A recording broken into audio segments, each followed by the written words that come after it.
આનંદ આજ ઉછરંગ આજ સલુણા નેહ તમો આવ્યા ને એવું ભાસે જાણે કંચન વરસ્યા મેહ।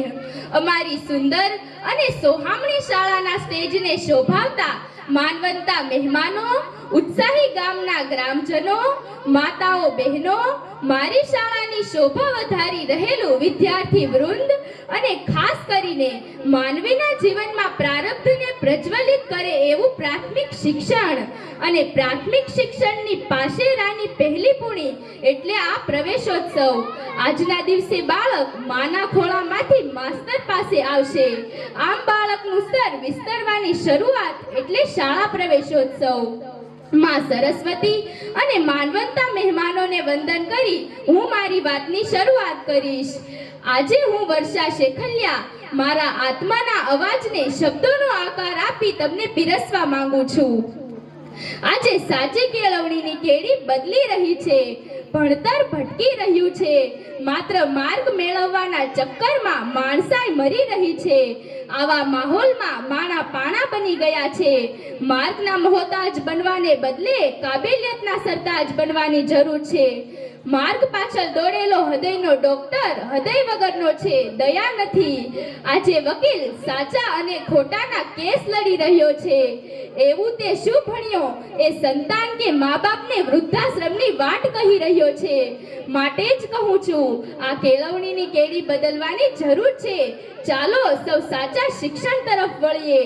શિક્ષણ અને સંસ્કાર જીવનના મૂળ મંત્ર છે। શિક્ષણ આપણને નમવા નથી દેતું અને સંસ્કાર કદી પડવા નથી દેતું। મારે 3 પની વાત કરવી છે। પહેલો પ છે પુસ્તક। આપણે મોબાઈલની મોકાણે પુસ્તકને પટારામાં પૂરી દીધા છે। જો તમે આજના સમયમાં સારા પુસ્તકના હાથ પકડી લેશો તો ભવિષ્યમાં કોઈના પગ પકડવાની જરૂર નહીં પડે। જો તમારી પાસે 100 રૂપિયા હશે તો 50 રૂપિયાની રોટલી અને 50નું પુસ્તક લેજો, કારણ કે રોટલી તમને જીવતા રાખશે અને પુસ્તક તમને જીવતા શીખવાડશે।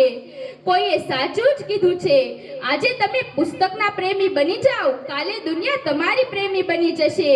માટે જ કહું છું, પુસ્તક પકડી લેજો। બીજો પછી પુરુષાર્થ। પુરુષાર્થ મહેનત એવી પારસમણી છે જે કાયાને કંચન બનાવી દે છે। સતત અને સખત મહેનત તમારા નસીબને ચમકાવશે। નસીબના ભરોસે ન બેસો, કારણ કે કાગળ એની કિસ્મતથી ઉડે છે પણ પતંગ એના પુરુષાર્થથી। ભગવાન બધાને 2 વિકલ્પ આપે છે, પહેલું ઊંઘતા રહો અને મનગમતા સપના જોતા રહો, બીજું ઉઠો અને મનગમતા સપના પૂરા કરો। જો હીરાની જેમ ચમકવું હોય ને તો ઘસાવું પણ પડે છે। ત્રીજો પછી પરોપકાર। બીજાના માટે જીવો, પોતાના માટે જીવે એ કઈ જીવતર છે? પક્ષીઓ પણ ચાંચમાં ચણ લઈને બચ્ચાને ખવડાવે છે। આપણે તો માણસ છીએ। દાની બની દાનથી અને જ્ઞાની બની જ્ઞાનથી સમાજને ઉપયોગી થાવ। લાખો વૃક્ષો વાવી એક દંપતી પ્રકૃતિ અને પર્યાવરણ બચાવે છે। સંતરા વેચીને ફેરીઓ શાળા બનાવી દે છે।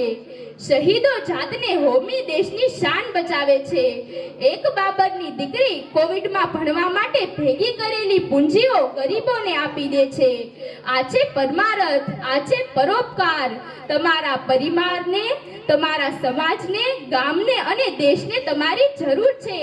સાચી કેળવણી થકી, શિક્ષણ અને સંસ્કાર થકી દેશની સેવા કરી દેશનું નામ ઉજ્જવળ કરો। અસ્તુ, જય હિન્દ, જય ભારત।